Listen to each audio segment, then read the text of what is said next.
부활이라는 말은 죽었던 사람이 몸과 생명을 회복하는 하나님의 기적을 말합니다.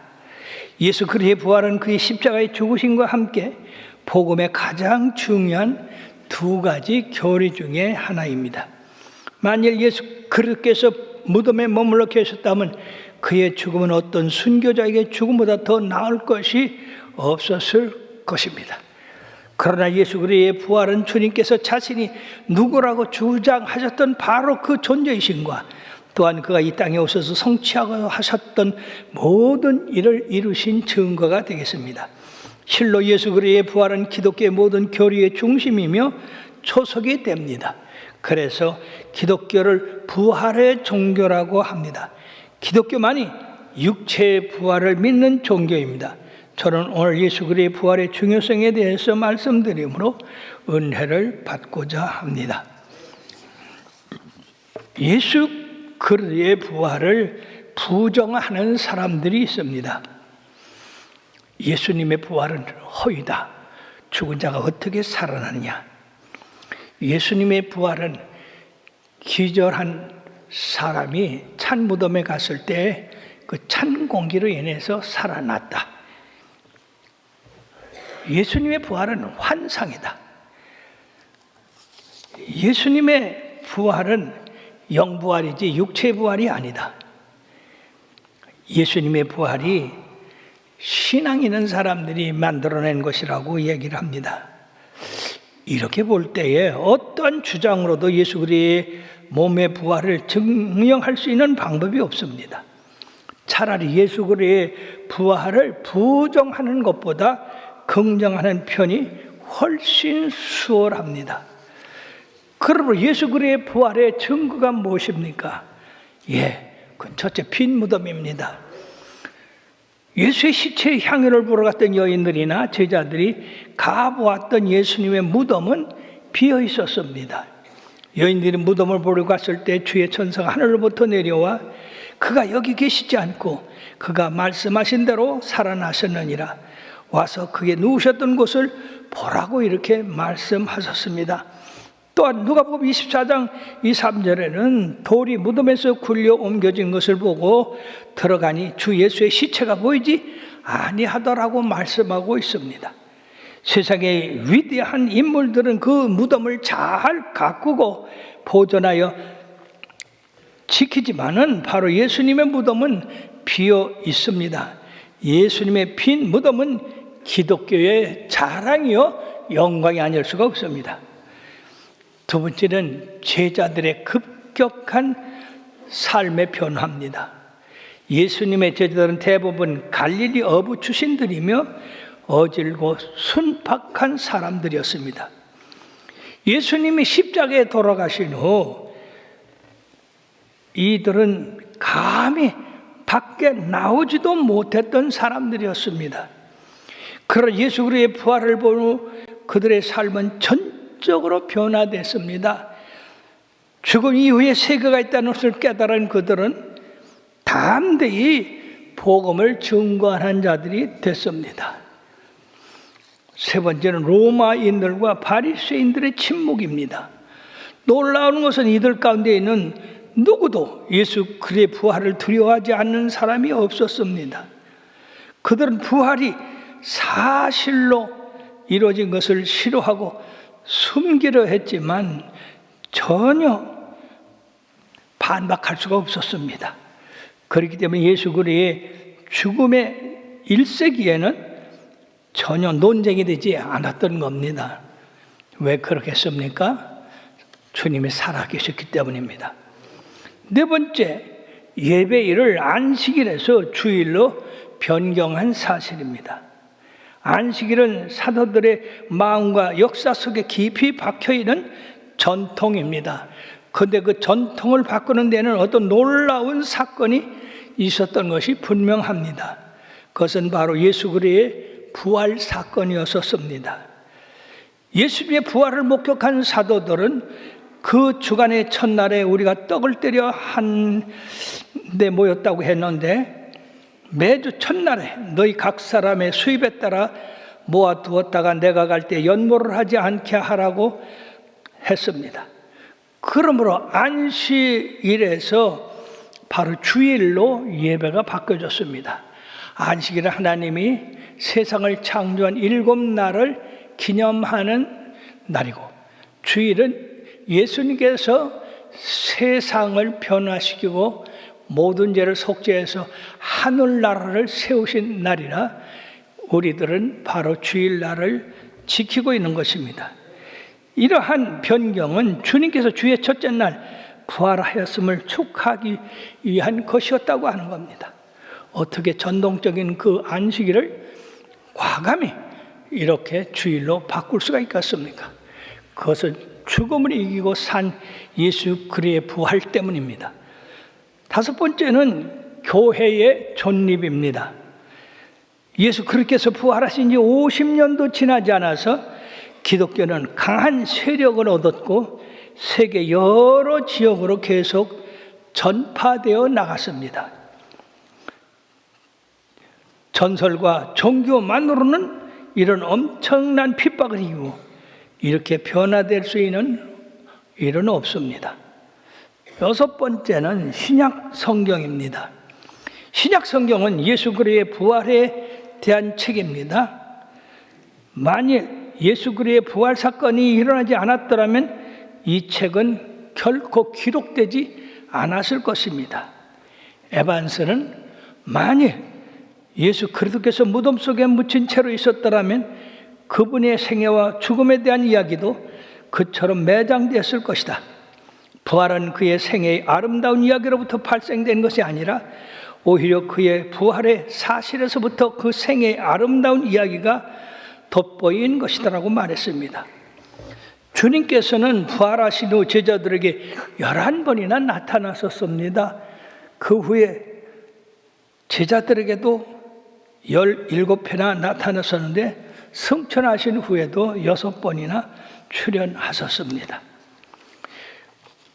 그러면 예수 그리스도께서 부활하신 일이 왜 중요한가? 사도들은 예수 그리스도의 부활을 가장 중요시했습니다.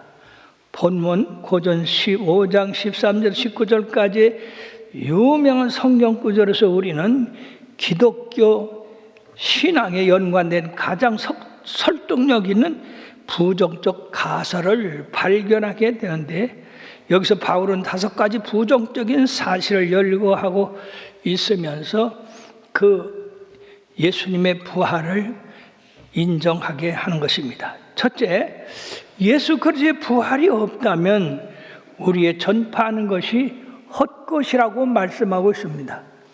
본문 14절에 그리스도 만일 다시 살아나지 못하셨으면 우리가 전파하는 것도 헛것이요라고 말씀하고 있습니다. 즉 부활이 없다고 한다면 우리가 복음을 전파하는 것이 헛것이 되고 기쁨의 소식이 아니라 그건 무의미한 말이 될 것입니다. 왜냐하면 그것은 비정상적으로 살다가 수치스럽게 죽어간 한 인간의 전기에 지나지 않기 때문입니다. 그러나 예수 그리스도께는 죽음과 지옥을 이기고 부활하심으로 승리하신 것은 우리에게 기독교의 복음은 소망과 승리, 능력의 복음을 증거하고 있습니다. 두 번째, 예수 그리스도의 부활이 없다면 우리 믿음도 헛것이라고 했습니다. 본문 14절에 계속해서 보시면 너희 믿음도 헛것이라고 말씀하고 있습니다. 이 말씀은 우리가 예수 그리스도를 믿음으로 말미암아 값없이 받는 모든 선물, 즉 하나님의 자녀가 되는 것, 영생을 얻는 것, 정의로워 되는 것, 성화되어 가는 것, 영화롭게 되어가는 그 모든 것이 하늘나라의 처소에 대한 그런 기대로 될 수 있는데, 그리스도 부활하심으로 그 모든 것이 우리에게 임하게 되는 것입니다. 한편 세 번째는 예수 그리스도의 부활이 없다면 사도들은 거짓말 증인으로 나타나게 된다는 것입니다. 본문 15절에서 또 우리가 하나님의 거짓 증인으로 발견되리니 우리가 하나님의 그리스도가 다시 사셨다고 증언함이라. 만일 죽은다가 다시 살아나는 일이 없으면 하나님의 그리스도도 다시 살리지 아니하였으리라고 말씀하고 있습니다. 굉장히 중요한 일입니다. 예수님이 다시 살지 않았으면 부활이 없다는 얘기죠. 그러나 예수님이 다시 사셨기 때문에 우리는 그 부활의 증인이 되는 것입니다. 예수께서 부활하시지 않았다면 진리의 사도가 아닌 거짓 사도로 전락하고 말 것입니다. 누가 거짓말을 위하여 생명을 버리겠습니까? 성서적 권위의 모든 바탕은 붕괴되고 말 것입니다. 왜? 아무런 근거도 없는 성서적 권위를 전하기 때문에. 그러나 우리는 분명히 예수님께서 살아계신 것이 성서적 근거를 붙잡고 전하는 것이 되는 것입니다. 네 번째, 예수 그리스도의 부활이 없다면 신자들은 계속 죄 가운데 머물게 된다는 것입니다. 본문 17절을 보시면 너희가 여전히 죄 가운데 있을 것이오라고 말씀하고 있습니다. 사도행전 4장 12절에 다른 이로서는 구원을 얻을 수 없나니 천하 사람 중에 구원을 받을 만한 다른 이름을 우리에게 주신 일이 없음이라고 말씀하고 있습니다.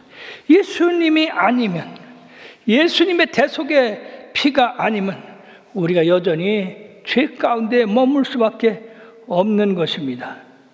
마태복음 1장 21절에도 예수님이 태어나실 때 천사가 말씀을 했습니다. 아들을 낳으리니 이름을 예수라 하라. 이는 그가 자기 백성을 그들의 죄에서 구원할 자이심이라 하니라. 로마서 4장 25절은 예수는 우리의 범죄함을 인해 내어주고 우리를 또한 의롭다 하시기 위하여 살아나셨다고 했습니다. 얼마나 놀라운 일입니까? 예수님은 우리의 죄를 담당하셨습니다. 만약 그리스도께서 부활하지 않으셨다면 역사상 위대한 인물들처럼 주님께서 구원의 능력을 소유하지 못하셨을 것입니다. 다섯 번째, 예수 그리스도의 부활이 없다면 주님 안에 잠든 자들이 멸망당할 것이라고 했습니다.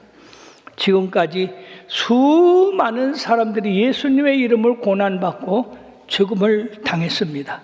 18절 19절에 보면 또한 그리스도 안에서 잠자는 자들도 망하였으리라.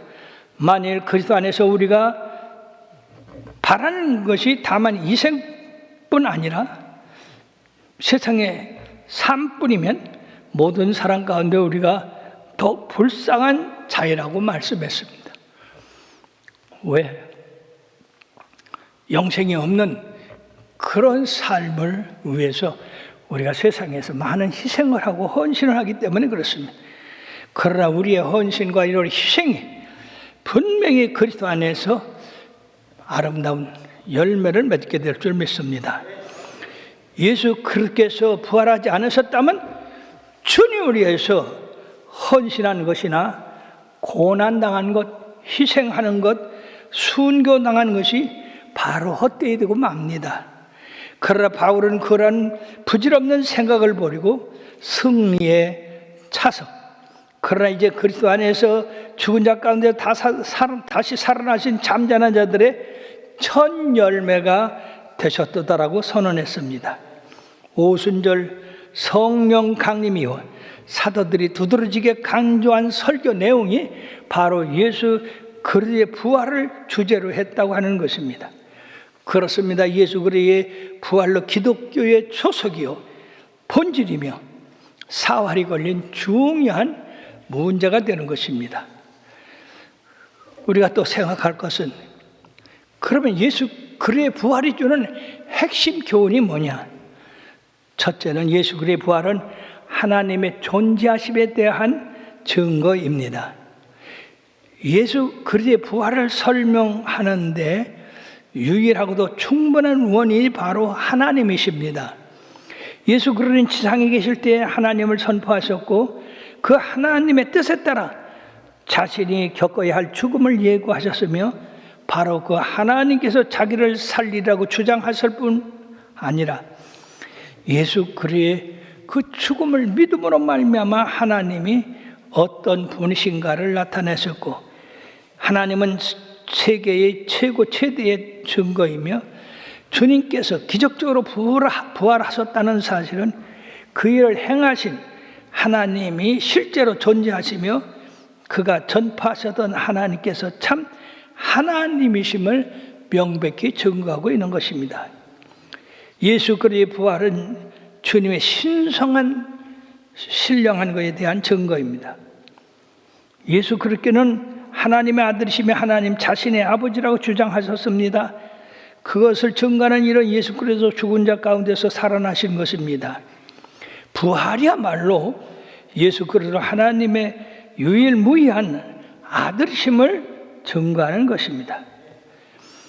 뿐만 아니라 예수 그리스도의 부활은 칭의에 대한 증거입니다. 로마서 4장 25절은 예수는 우리의 범죄한 것 때문에 내어줌이 되고 또한 우리를 의롭다 하기 위하여 살아나셨다고 말씀하고 있습니다. 결국 부활은 하나님께서 예수 그리스도라는 제사장이 인간의 죄를 위하여 드린 제사를 받아들였음을 선포하고 있습니다. 예수 그리스도께서 부활하지 않으셨다면 죄인의 죄가 속죄받고 의롭게 되었다는 증거가 없이 되어버리고 마는 것입니다. 네 번째는 예수 그리스도의 부활은 성화에 대한 증거입니다. 그리스도께서 부활하셔서 성도들의 그 심령 가운데 살아계셔서 그 생명을 불어넣어 주심으로 그 생명으로 인해서 거룩한 삶을 살게 되는 겁니다.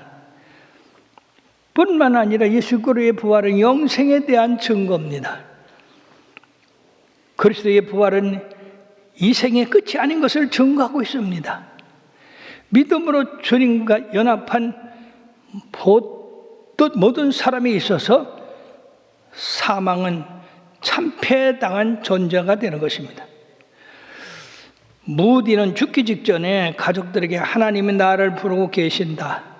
오늘은 나의 대관식 날이다.